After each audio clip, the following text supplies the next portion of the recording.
Olá, professor Cobori. Primeiro de tudo, muito obrigado por todos os ensinamentos que você compartilha nas redes. Na minha opinião, é um dos trabalhos mais efetivos de promoção de reflexão do nosso país que tanto precisa de uma mudança real. Minha pergunta é se o senhor está acompanhando os processos de IPO da SpaceX e futuros IPOs da OpenAI e Anthropic. Além do valuation absurdo, o Elon Musk emplacou uma mudança na regra de tempo para a inclusão de uma ação nova no índice Nasdaq, mudando para apenas 15 dias. E na prática isso vai obrigar os fundos de pensão a comprarem a ação dele em um preço irreal, possibilitando que os donos tenham uma saída da alta e deixando esses fundos no prejuízo. Na minha opinião, esse é um golpe descarado aos fundos de aposentadoria americanos e vai beneficiar também os outros IPOs que eu mencionei. Será esse o catalisador do estouro da bolha de IA? Qual a sua opinião sobre o assunto e como isso pode afetar a economia mundial? Muito obrigado e grande abraço. Pedro Henrique, São Paulo, capital. Pedro Henrique, São Paulo, capital. É o assunto da semana, né? O IPO da SpaceX, que foi agora sexta-feira, né? Que foi inclusive maior do que ele imaginava. Então, comentando, como eu falei, se você tem dinheiro, imagina, e ele é o cara mais rico do mundo, ele não cumpre regra. Como eu falei, na teoria do poder, quem tem poder não cumpre regra. Ele muda a regra, inclusive, né? Que é o que você falou. Então, se tinha uma regra lá, que inclusive a Nasdaq nasceu justamente pela regra que a Bolsa de Nova York tinha, que as empresas tinham que ter 5 anos. Eu já expliquei sobre a bolha.com, né? Foi exatamente isso. A Bolsa de Nova York tinha uma regra para que as empresas que fossem listar na Bolsa tinham pelo menos 5 anos de existência. Então, as empresas de tecnologia, por óbvio, não tinham. E aí a Nasdaq, isso turbinou o crescimento da Nasdaq, né? E agora a Nasdaq também tem suas regras, mas a SpaceX não poderia, pelas regras. O que eles fizeram? Mudar a regra. Então, o dinheiro manda, né? O poder econômico manda. Se tem regra, muda aí para ela me atender, tá? Então, é isso. Mudou exatamente por isso. E aí, o que o Pedro tá dizendo aqui é porque muitos fundos, eles replicam índices. Então, ele tem que comprar as empresas que estão no índice. Então, imagina, se a gente tem aqui no Brasil os fundos de índice Bovespa, então ele tem que exatamente replicar a composição do índice Bovespa. Então, se, sei lá, Petrobras é 10%, Vale é 10%, Ambev é 7%, né, que compõe o índice, representatividade dentro do índice Bovespa, um fundo que replica o índice vai ter que ir lá, né, do seu patrimônio, comprar 10% de Petrobras, 10% de Vale, 7% de Ambev e assim por diante. Vai comprar lá as mais de 70 empresas que compõem o índice. O mundo inteiro é assim. Então, se o cara o fundo replica o índice Standard Poor's 500, SP500, ele tem que ir lá e comprar as 500 empresas do índice. E aí, os fundos que investem em tecnologia, que replicam o índice Nasdaq, tem que comprar as empresas que replicam. Então, Pedro, você está correto. Quando ele entra lá, é exatamente para obrigar esses fundos de índice comprarem a ação dele, mesmo sem querer, né? Ele é obrigado, porque está no regulamento do fundo que ele replica o índice. Então, isso é uma forma escusa, já que ele mudou a regra justamente para ele poder entrar na Nasdaq e participar do índice, para obrigar aposentados e pensionistas que nem sabem que o fundo está comprando, mas o fundo replica o índice, tá?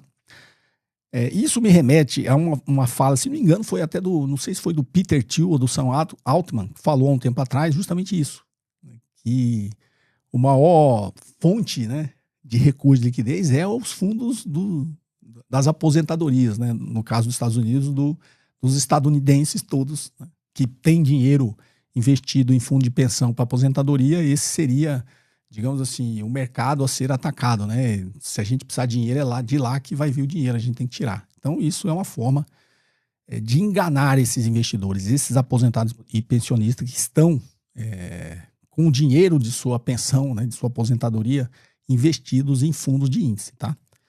Isso explicitamente, como eu falei. Talvez essa era, né, do Donald Trump caiu a hipocrisia. Eles falam exatamente o que eles vão fazer. Tanto que esses caras aí, o Peter Thiel, o Sam Altman, já falaram isso explicitamente, que é o que eles querem, né? Eles querem ou o dinheiro do Estado americano ou eles querem o dinheiro dos pensionistas. É lá que eles vão buscar a liquidez que eles precisam. Então essa é uma grande preocupação mesmo, tá, Pedro? E a SpaceX não faz o menor sentido, né? O IPO que ela fez, ele esperava arrecadar, acho que alguma coisa trilhão, e arrecadou mais de 2 trilhões de dólares, né? O valor da empresa foi para mais de 2 trilhões de dólares. Se antes do IPO já era um absurdo, né, que, se não me engano, era 100 vezes a receita, imagina depois do IPO que passou mais do que isso. Como uma empresa pode valer 100 vezes a receita? Ou seja, se ela distribuísse a receita toda para os seus investidores, levaria 100 anos os investidores receberem de volta, né, essa receita. O raciocínio simples seria esse, tá? Só que não tem nem como distribuir a receita, geralmente a gente faz sobre o lucro, né? O que sobra, que é realmente do investidor, se a empresa não reinvestir nada. Então, não faz sentido, até porque o projeto dele é meio megalomaníaco. Ah, vamos colonizar Marte, né? Vamos... Já é um projeto meio fora da humanidade, né? Nós, enquanto humanidade, a gente não consegue nem dar casa própria para a população, para a maioria da população, inclusive nos Estados Unidos, né? As pessoas moram no carro, moram na rua. Aí ele quer ir colonizar Marte. Tá, vamos dizer que esse projeto dele dê certo.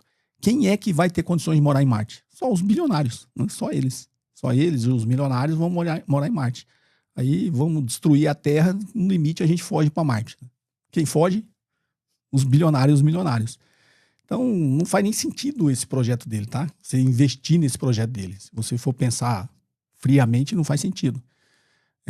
A gente não consegue dar, como eu disse, casa própria para a maioria da população, né? A maioria da população não tem nem onde morar, não tem o que comer. O cara tá pensando em morar em Marte, colonizar Marte, para eles, né? Nós nunca vamos ter condições de morar em Marte, dinheiro para pagar para ir morar em Marte, tá? É isso. Então, eu acho isso tudo uma excrescência, tá? É o limite que a gente está chegando na humanidade, dessa irracionalidade, essa dissonância cognitiva que a gente está aqui na nossa sociedade, no nosso planeta, né? Eu acho que em algum momento a gente tem que reverter essa onda neoconservadora que está tendo no mundo inteiro, que na realidade só aumenta a concentração de riqueza e aumenta a desigualdade. Cada vez menos pessoas mais ricas e cada vez mais pessoas mais pobres. É contra isso que a gente tem que lutar. Okay? Por isso eles atacam tanto a ciência, né? Esse negócio do iluminismo sombrio, do Curtis Yarvin, é isso.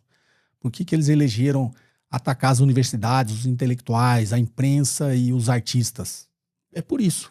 Porque eles acham que intelectuais e universidades geram conhecimento, a imprensa divulga e os artistas, a arte, a cultura, populariza isso. Então, isso são coisas que não podem se popularizar para a grande massa da população. Por isso que eles atacam. E infelizmente, tem tido sucesso nessa estratégia deles.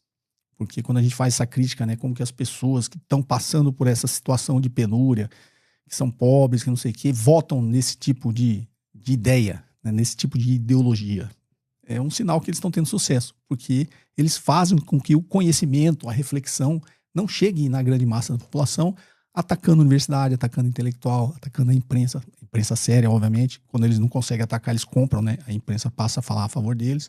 E principalmente atacando a arte e a cultura, que é a arte e a cultura que populariza o conhecimento para as pessoas mais simples, né? Para as pessoas mais de baixa renda.